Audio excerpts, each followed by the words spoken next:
రేపటి నుంచి తెలంగాణ అసెంబ్లీ సమావేశాలు మూడంచెల భద్రత ఏర్పాటు చేసిన పోలీసులు ఉదయం 11 గంటలకు సభలను ఉద్దేశించి గవర్నర్ ప్రసంగం.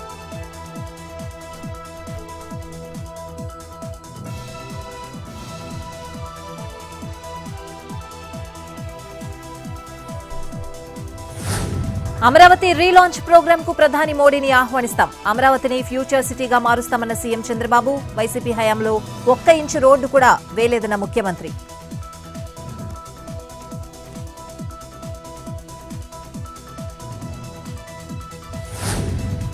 కాంగ్రెస్ అధికారంలోకి వచ్చి 14 నెలలవుతున్నా హామీలను నెరవేర్చడం లేదు. 1,50,000 కోట్లు ఇవ్వాలని అనడం నవ్వులాటగా ఉందన్న కిషన్ రెడ్డి.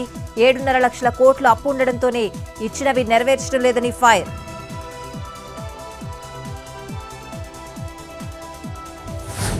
తెలంగాణలో పైలట్ ప్రాజెక్టుగా ఆర్టిఫిషియల్ ఇంటెలిజెన్స్ టూల్స్ బోధన 6 జిల్లాల్లో ప్రవేశపెట్టనున్న ప్రభుత్వం. ఎంపిక చేసిన 41 ప్రాథమిక పాఠశాలల్లో అమలు.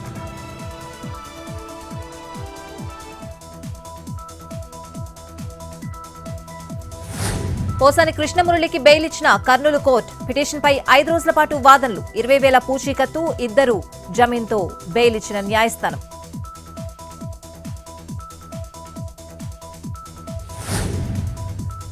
ఆదిలాబాద్ జిల్లాలో ఏసీబీకి చిక్కిన అవినీతి అధికారి. 50,000 లంచం తీసుకుంటూ దొరికిన deputy executive engineer Shankar.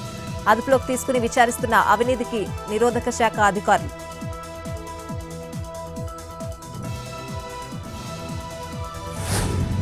CM Revanth రెడ్డిని కలిసిన నిర్మాత దిల్ రాజు. గద్దర్ అవార్డులకు విధి విధానాలను ఆమోదించినందుకు కృతజ్ఞతలు తెలిపిన ప్రొడ్యూసర్.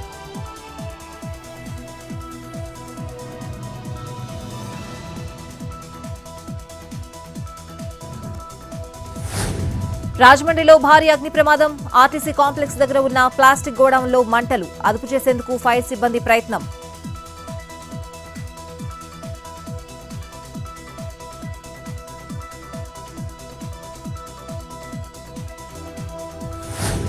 మహబూబాబాద్ జిల్లా బయ్యారంలో భారీగా గంజాయి పట్టివేత. 20 కిలోల ఎండు గంజాయి 10 బ్యాగుల్లో ప్యాక్ చేసి రెడీగా ఉంచిన దుండగులు. 2 అరెస్ట్. సరుకు స్వాధీనం చేసుకున్న పోలీసులు.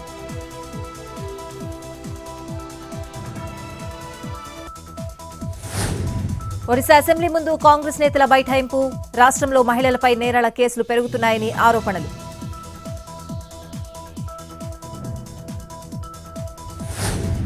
గుజరాత్లోని ఖేడా సమీపంలో బోల్తాపడిన chemical lorry. Vadodara Ahmedabad express హైవేపై ప్రమాదం. భారీగా బయటపడిన రసాయనాలు. అదుపు చేసిన ఫైర్ సిబ్బంది.